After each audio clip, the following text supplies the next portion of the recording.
to Light Talk. Now that was a lot of fun with Frankie. We just had a great time with him down on the street, doing some of his magic and everything.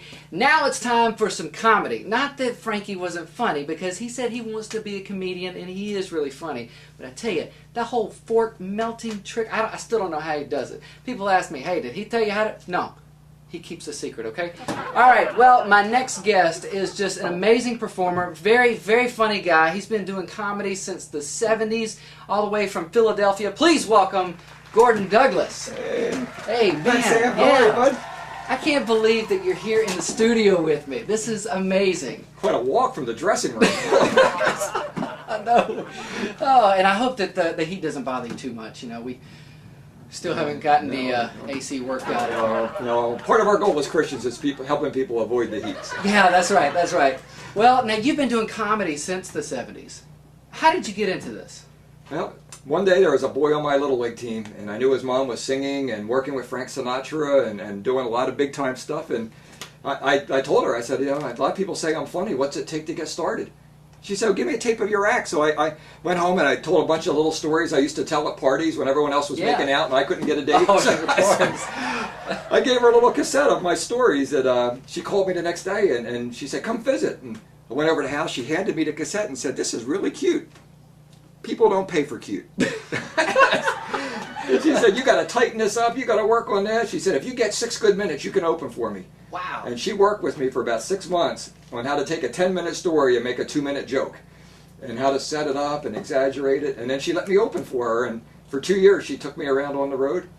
And it's a phenomenal experience to work with some of these big names like Danny Thomas and Joey Bishop, and eventually ended up in Hollywood with Jerry Seinfeld and Robin Williams. No. Yeah. Back in '77, they were just making their mark on and breaking in. Right before Mork and Ork with Robin Williams, when that just took off. And is Robin like really wild and spontaneous? Every night, 10 minutes of brand new stuff, off the wall, absolute comic genius. And he's constantly writing. So did you ever feel like his stuff was like more spontaneous completely, or you feel like that it's he's got it written out and then all of a sudden? Oh, not at all. He would work on ideas all day, and a lot of us would hang out either at the club or wherever we were and work on ideas. But every night, like a Jerry Seinfeld is a technician, every night his 10 minutes was word for word. His hands were in the same place, his eyebrows were in the same place, and he would just hone every little thing. Yeah, I've seen his documentary, yeah. And just every aspect was honed. Where Robin Williams, one night, it could be on a cup. Talk about a cup, I got a cup, I got a cup, I wear a cup, always a cup, always a cup. And then the next night it would be on glasses, or it would be on a tie, I got a tie, I got a tie. And every night it was 10 minutes of brand new stuff. But he would work over ideas all day, and he would do the Elmer Fudd voice, he would do the different stuff. And yeah, because he integrated a lot of voices. Oh, a lot of stuff. Oh man, that's great. And you also were on the Carol Burnette Show. Yeah, my big claim to fame was I got to ask Carol Burnette to not do the Tarzan thing, but actually ask her a question in the studio. But I got to be there for the whole day of rehearsal, watching how they set up skits, hitting the marks. I bet there's people out there going, how in the world did you get that? That's amazing. Yeah. I was working in a refinery in South Philadelphia, and there was an old man named Charlie Bell. And he had 5 jokes, and every night you heard the same 5 jokes. As I was doing comedy, he heard about what I was doing. He said, hey, I used to work with Bob Hope, and if you want, I'll send you one of his tapes. And I got nothing to lose. So I gave him my little cassette tape. And in 2 weeks, I got a letter from NBC saying, Mr. Hope really liked your stuff. We're doing auditions in the summer. If you could take some time off, we'd like to. So I packed up, and I went down. It was just 2 weeks of my vacation. But I went to the clubs every night, and I got on the Carol Burnette Show. I was on 2 game shows. I went around to these different places, just seeing if this is what I wanted. And what I found. So you were just exploring. Yeah. I was doing well, traveling with the singer, and had some stuff. I had a secure job, and I was a brand new believer in Jesus. I was like, oh man, what am I doing in bars and clubs? And one night, this guy came up to me and said, hey, we can get you this and we can get you that, but you got to spice up your act. I said, spice up my act? I'm trying to clean up my act. You've made it this far. You might as well stick around for the rest of the program. You're watching Light Talk with Sam Beeman. Yeah, stand quiet. I have to have people around. And oh, good. So being here in this incredible studio, it's just too quiet. It's too quiet. Oh, sorry, you guys just settle down back there. Yeah, I make sure that that they're really really quiet, because I don't want them to say too much while we're doing our interview. And I get a kick out of this, but my kids entered my wife and I in this special family thing. 5 different ministries to the families named my wife and I as Parents of the Year for the state of Pennsylvania. Now, it doesn't say perfect Parent of the Year. It just says Parent of the Year. We're representing parents everywhere. Things that we do right, things that we do wrong. I mean, having a family like that, what is that, 19? 19, a total of 19. Do you have a big house? I mean, there's got to be a couple of bathrooms. 2 or 3 or 6. You got how many girls? 7 bedrooms and 4 baths, but 5 girls. So there's always a line somewhere. In 2004, I was playing basketball with my boys. I got 2 boys that are now in college, and they're both 6'3", 6'4", and we were playing a pickup game, and a guy got a rebound and turned, and when he did, his elbow went into my throat and broke my Adam's apple. I shattered my larynx, which is extremely rare, and ended up talking like a mafia hitman for 2.5 years. I'm doing some comedy. Yeah. I told people, I can help you out. I'll come to your church. Huh? I tell you, people, it's great for evangelism. You wear a black suit, go into South Philly, you go up to people. Do you know where you're going when you die? But for 2 years, I could barely talk. If I did a show, I couldn't talk for 3 weeks. I would have to rest my voice. Finally, just channel surfing, the 700 Club comes on, and they're praying. I've never seen this before. It's not my church. I'm a conservative Baptist. But he's saying, like, somebody in L.A. is having a divorce right now. It's like, whoa, what a prophet. This guy's amazing. Somebody in construction has a bad back. It's like, oh, this guy is... And then he points at the screen. And the lady he was praying with said, somebody damaged their vocal cords. They got an injury. They broke their vocal cords. And God is healing it now. It's like, wow. 3 years I prayed for this, almost 3 years. And they prayed. And I didn't know what to do with this. I called up my Pentecostal buddy up the road. I told him what happened. I asked, what do? Do you send in a check? How does this work? And I had prayed. We got on our knees with my family, and I prayed, God, I've been praying for healing. Got up. My wife said, are you any better? Like, I think so. Wait, give me just a second. By faith. And it was horrible. And the next day it was even worse. But my friend said, that was not an accident. That you would turn on a TV and that they would point at it right there, and you've been asking God to heal it. Start thanking Him for your healing. Yeah. It's like, thank you, God. thank you, God. But I'll tell you, on the 3rd day, just like the resurrection, on the 3rd day, I got a phone call. I woke up. This lady was calling me to do a show. She said, I'm looking for the comedian. I was like, yeah, you got him. She said, no, the guy I saw at a church the other week, he's got a froggy voice. Yeah, this is him. This is him. I can talk.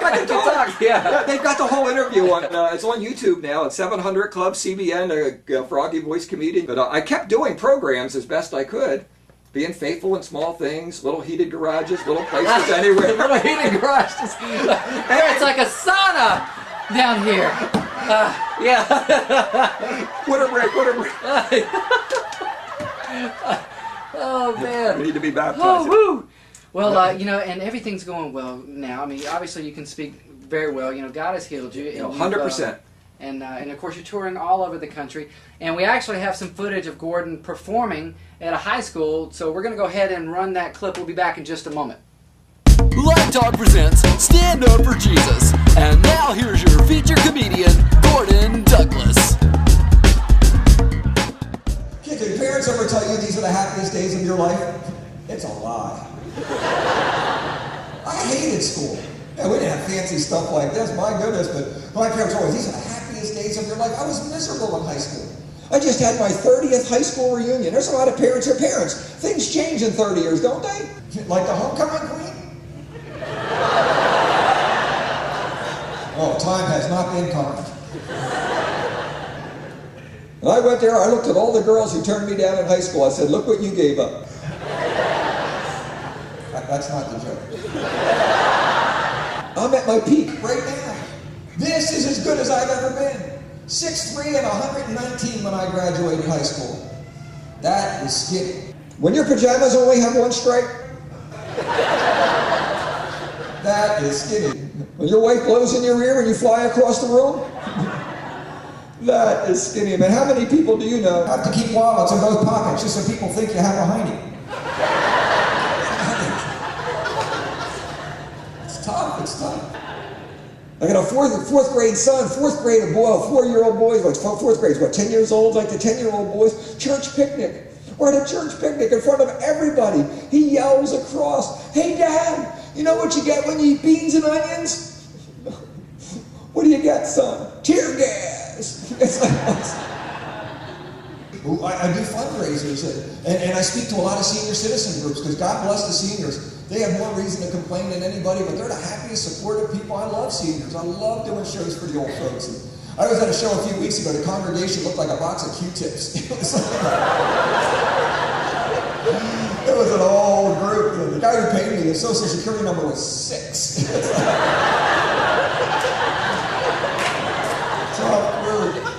So I'm doing this program. At the end of the program, I go back to my tape table. This lady comes up on a walker, and she's got this angry look on her face, blue hair, mustache bigger than mine.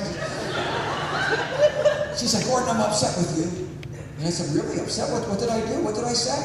I don't want my comedy to offend anyone. I want to encourage people. I want to share with them the joy that I have. And I said, "What did I say? I don't want to do a joke if it offended somebody." I said, "Well, why are you upset?" She said, "You know that two-wallet joke? Two-wallet joke about my hiney? She's upset because I said the word hiney." I'm thinking this, and without saying a word, she went,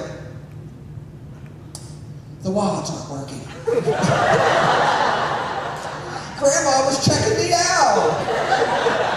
And then all of a sudden, 3 ladies in the back are roaring. They dared her to do this. I got punked by a grandma.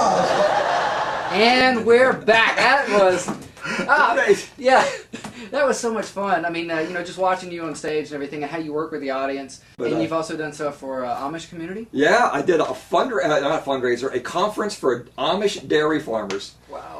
Yeah, 500 Amish dairy farmers. It was the quietest audience I've ever had. They didn't get it? No, it's like comedy for the Amish is like Mike Tyson at a spelling bee. It's a quiet group.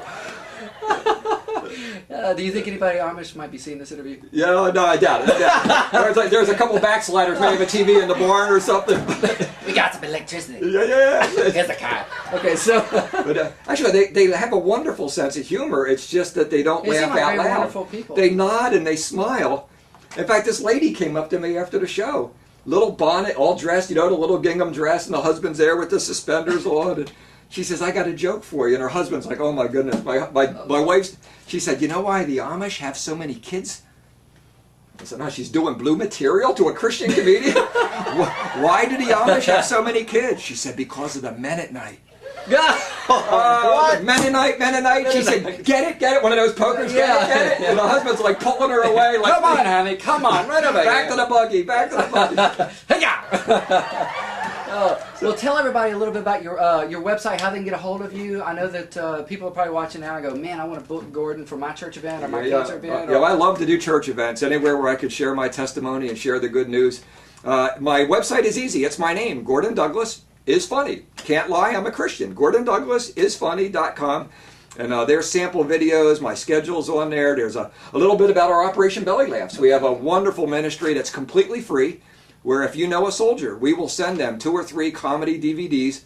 One of them's our new project, a comedy bus I just did on a cruise with Mike Williams and Ken Kinkton and Robert G. Lee. I've seen it in the store. Some of it's being released across the country right now. There's 4 volumes of it. I'm on 2 of them. And it's a great project, and it helps support our troops. So if you know someone serving in the military, man or woman, anywhere in the world, we send them a package of 2 DVDs and a CD and some other gifts we've collected. That's great. It's completely free. It's called Operation Belly Laughs, and it's right on our website, which is GordonDouglasIsfunny.com. All right. Well, Gordon, thank you so much, man, for being on the show. I know we have definitely had a great time here today. Hope you have as well. So we're going to go ahead and close out this edition of Light Talk. Thank you again. Anything else you want to say? I'm just looking at all the props here. I've got gas. I've got gas. Okay. That's all the time that we have on this edition of Light Talk. So take care and God bless. See you next time. You've been watching Light Talk with Sam Beeman. And now, here's a blooper. And what we'll do is,